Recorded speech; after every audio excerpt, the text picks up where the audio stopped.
Hey guys, it's Ben the Coin Geek at Old Pueblo Coin. Thanks for stopping in today. Hope you enjoy looking at some fun foreign coins, world coins, coins that are not American, whatever you want to say.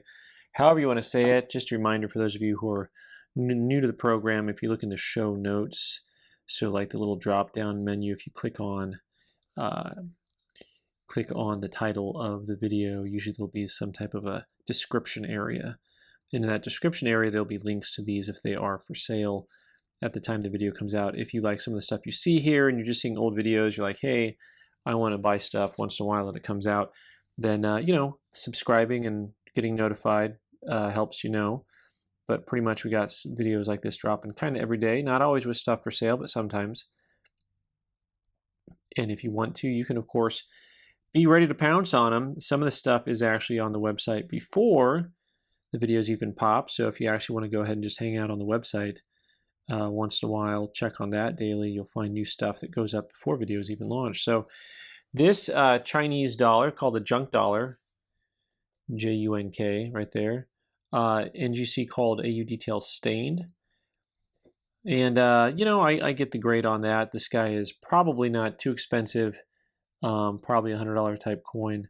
It's got a really cool look to it. You can actually see the luster under it on this side. The other side of the coin, you really don't see any luster. You just see that dark staining that NGC is referring to. So we do have a bunch of coins in here that were sent in for conservation. Actually, the first coins I'm going to show you were not sent in for conservation. I'll try to remember to slow down long enough to show the coins, some of the before and after pictures, if we can. It takes me a while to stop talking, so I got to work on that.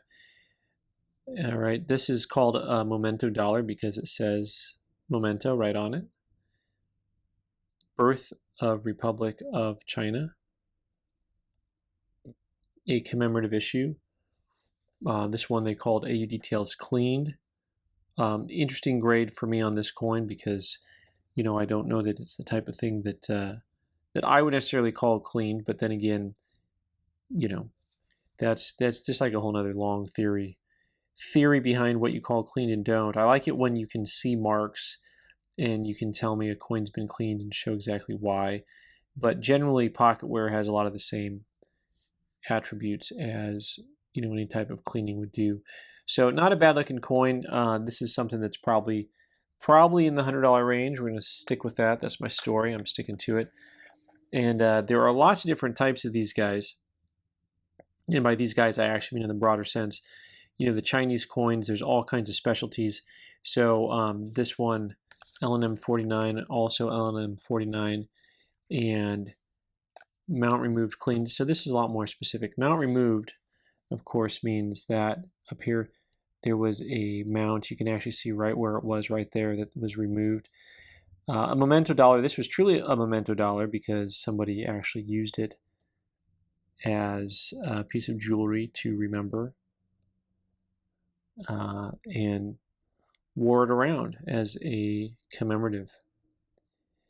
The reason to get a coin like this certified is just possibly because there's actually lots of counterfeits that come out on those types of issues. And we'll get to some possible counterfeits here in just a little bit. All right, so this is fun. 1882 Chile peso. Just a beautiful coin. Some of my favorite types of coins here. Un peso República de Chile. This guy is probably, in the $100 or $200 range, maybe $150. AU 58. Nice coin. And I know for guys who are old-time collectors, they look at a coin like that and they get frustrated because they're like, we used to buy those at Melt. Well, when the collector market expands, you don't get to buy them at Melt anymore. This one was really interesting. This is a 1933 peso. I sent this in because it reminds me of what some of my favorite looks on old US commems that I used to own a couple of commems that had this exact look on it. And I love the look. I know a lot of you aren't fond of it, but it's super blazing, lustrous underneath that toning. And MS64 felt like it was a nicer coin than that, but that's all right. It's a pretty coin. pretty inexpensive too, probably a $50 coin or less in that condition. Alrighty, we've got this is one of the coolest coins I've ever owned.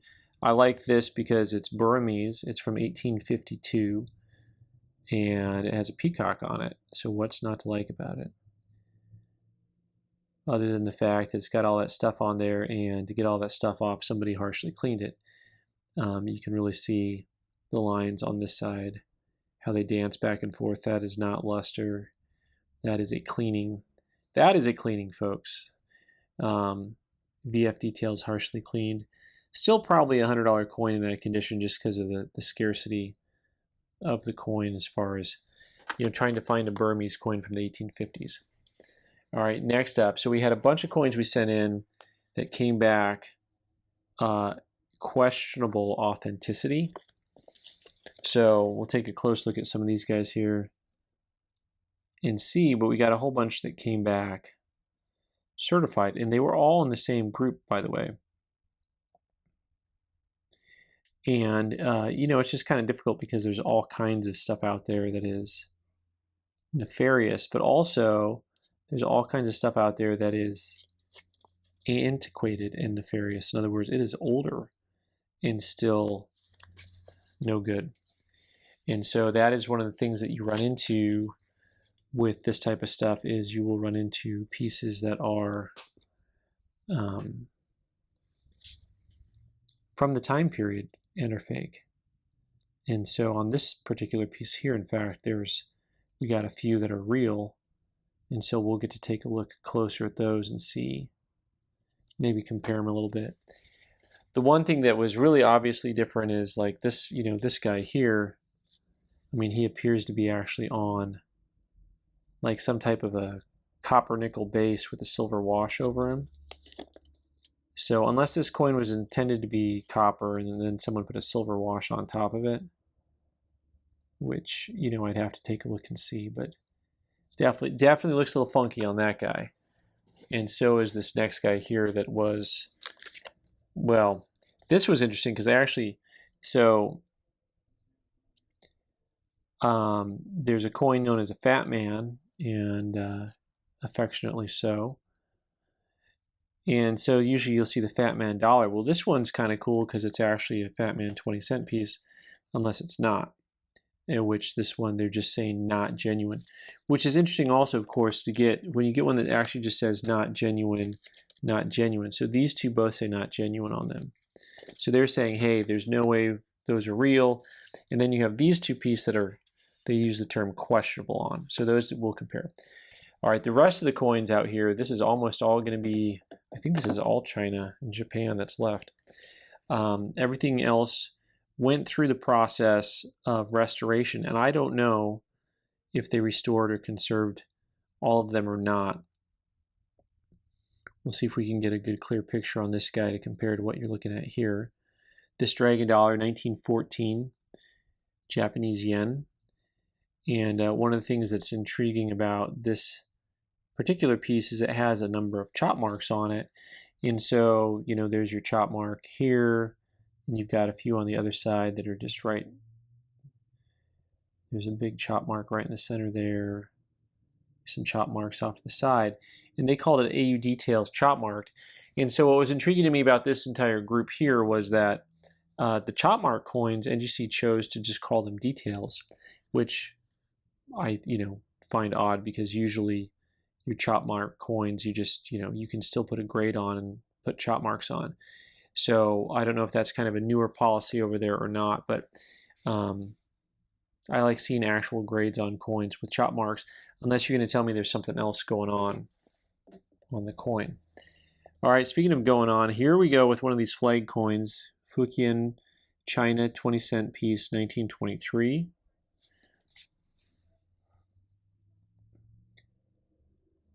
And just kind of a cool looking piece with the flags on it. And you know, this one looks very rudimentary. Also, they have this down as a 305, but the engineer says this is a 301 based on what he can tell, because you actually have a different set of symbols here between the 301 and the 305. So the symbol that's at within the circle at 3 o'clock is very different from the ones that you'll see on the other types. Also, when he was doing research and looking at these at PCGS's website, their picture for 305, they showed coins that all had the same similar obverse, but literally had the different reverse on here. So literally had different lettering. AU details cleaned. Some of these had a lot of toning to them and other stuff on them. Let me see what we got going on here with this guy. Let's compare some notes. This one was supposed to be a similar type. You know, and oddly enough, you see that the lettering on this is really inconsistent, right? So if you look at the size, this looks like my handwriting. So the K and the I seem to be smaller than the E and the N, and then the M in mint seems to be like tiny compared to the N. And so, but then when you look at the ones that they're calling authentic, of course, you know, this stuff looks really kind of unprofessional and muddled, but also the lettering is at least the same size. So you've got that going for you. Let's see, this guy is a different type altogether. So this is not really gonna help us compare. You know, you'd be comparing apples to oranges here. Here's a second one of these bad boys here with a lot more luster on them. This one they called AU details cleaned. This one they called AU details cleaned as well. Once again, you know, they're the ones cleaning the coins for me. I'd like them to be not labeled clean, but similar to the other one, it's got the same symbols on it. So this one we are attributing as a 301, not a 305. Of course, someone who specializes could tell better and make sure we're on the right track. But pretty cool with the different flags on there. 1 Mason 44. What is this word? I want to say Canadians, but that is not, this definitely doesn't say Canadians. Yeah, look at that. Man, those things are soft. If you had shown me these at a blush, because this coin looks struck better, at a blush I would have been like, those aren't real and that one is. The good news is we have others to compare them to. This is a 304, so this is a different type. The flags are all different. And once again, you can see the difficulty here because now, here we go where you definitely have very sporadic lettering on this piece that they called authentic. On the made in Fujian mint. Candarines, that you can read really well. So the lettering is totally different on the obverse of these guys. And then on the reverse, you're going to have me hold the coins upside down for no apparent reason. But you can see the top is the same. The symbol on the right is different. The symbol on the bottom is the same, and the symbol on the left is different. So, and that's just looking at the three interior. That's not looking at the exterior ones. This guy, however, they graded MS64, and that's probably, you know, a roughly $700 coin in MS64. Like I said, these coins here, in my opinion, should straight grade. You know, here's another one that I am not holding these probably long enough to get images over them as I'm just looking at them. Maybe I should slow down. This one I think was completely covered with some type of an ink almost. Really, really soft strike in the center of that bad boy. And also MS61 on that guy. This one is probably a couple $100. You know, these two, talk about conditional rarities. The 64 is going to pop really high compared to like a 62 on that coin. All right. Value reverse version, Fujian LNM 307. AU details cleaned. You can get just all kinds of different stuff here. Okay, here we go, the 20-cent piece. Right, is this the same province? No, that one was Quang. So different province, but you can actually read the 20 cents, 1 mace and 44 candarines. It's also this is the Fujian province. So you can see this has a similar design then to this guy. Only this was the Quang province. Also, so the Quang ones, we actually have traditionally seen a lot of these guys, and I'm intrigued. I may just send this one off in particular to PCGS because I think that's a nice piece. You know, it's a nice grade, and they say questionable, so it's questionable. And this guy is probably $100 or $200 on that guy there. This one was really cool though because this is the little 10-cent piece. Anytime I see like a cool little coin from China or Japan I haven't seen before, I'm always like, oh, that's probably a winner. This was really a dark piece, and once again has a temple on it and some writing. The 10 in the middle of the sun. And what I'm about to say with the once again, as I started to say once again, was here's a coin that was darker, unk details, and they conserved it for us, and they still called it cleaned. Once again, a piece that yeah. Just sometimes with the cleaning, I'm not always on the same page. But we'll see what happens with some of these guys. Oh, here we go. The Quang Tong. So this is the actual. Let's see if this is the same as this guy. We can make some notes here. This is a 150 and this is a 154. But this is a lovely piece. This one they straight graded as an MS64. Also, this one I think was really dark too. We can put whatever images the I almost said the professor, the engineer wants to throw on those. Look at some of the details here and just see. Well, I'm looking for just how soft the lettering is on this as a way of comparison. I think the Quang mint was a lot more proficient than the Fujian, and look at that's really a stronger strike all the way around on this piece on the right that they certified. Once again, you can't necessarily tell at a distance, but I'm just going to look at the lettering up close and get a feel for if there's much of a difference in the overall strike. A little different. So this one's probably in that $300 ballpark.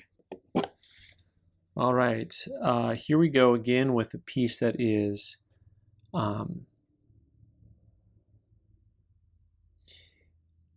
labeled incorrectly from what we can tell.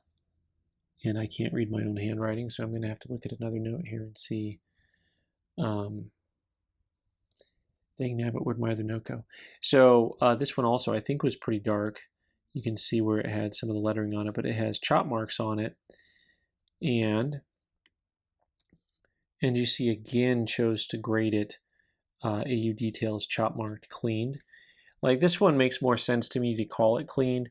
It is really bright compared to the other coins. This is me talking. This is a dotted tiger. I think that's LNM either 241 or 247 instead of I think it was a 247. 1902 instead of 1904. That's the ticket. That's my story, and I'm sticking to it on that guy. But those are really neat pieces. In here again, you've got a coin that they put chop marks on. They called it Unk Details chop marked instead of just giving it like a grade like 61 chop marked or something. And this is once again the one that's nicknamed the Fat Man. Kind of an iconic looking coin. For anyone who's just putting together a typeset of crowns or world coins, larger coins, this is something that kind of is a must-have. That actually appears to me to be a chop mark, just the edge of one though, because it looks like a very intentional mark on that. And then of course here's a chop mark. Once again, Chopmarks, there's another little one on the shoulder. Put on coins to let other people know within the community that we accept this coin as silver. That's probably going to be in the $350 range. And now for something completely different. Let's move on up to 1982. 1/10 ounce gold Panda. I think this is the first year of the Panda, but what a lovely piece. NGC graded this coin MS69. You know, very much so a collector coin instead of just a bullion issue. This coin trades in that kind of 450 ballpark, which is a lot for 1/10 of an ounce on that guy.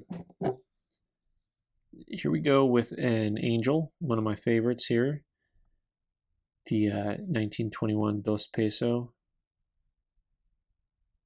And this one has, once again, you know, very bright. In this one they called clean, but you can see, like, to me this looks definitely a lot more clean than some of the other coins that we've had lately that have been called cleaned. You can see the luster flowing on that really well. AU detail coin. Probably going to be somewhere in that 150 range. Like I said, some of these are probably on eBay right now as I'm filming. So once again, this one's interesting because this guy here, I think we had looked at and had, you know, this little spot actually expanded here after they conserved the coin. So you could just, in the original photos, you can just see that dot there.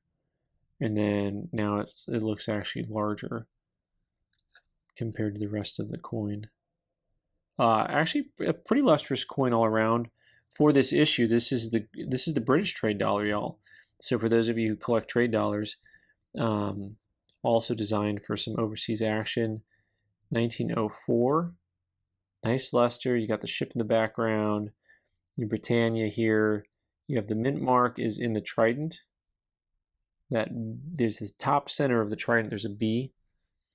Let me see if I can get it for you. So the top center of that trident, there is a B right there. The letter B, not the little insect. So AU58, these actually trade pretty good on that date. I mean, that's probably a $500 type coin. Last but not least, not last, and definitely not least, this guy I think was fairly darkly toned, and just the coin absolutely pops. Now this is another memento memore. Birth, the Republic of China. Very, very nice. And this is, you get a feel for what they look like. You can see some of the original spots where they had some heavier toning and tarnish and stuff they were able to get off the coin. You know, this little area right here you can see compared to what it originally looked like.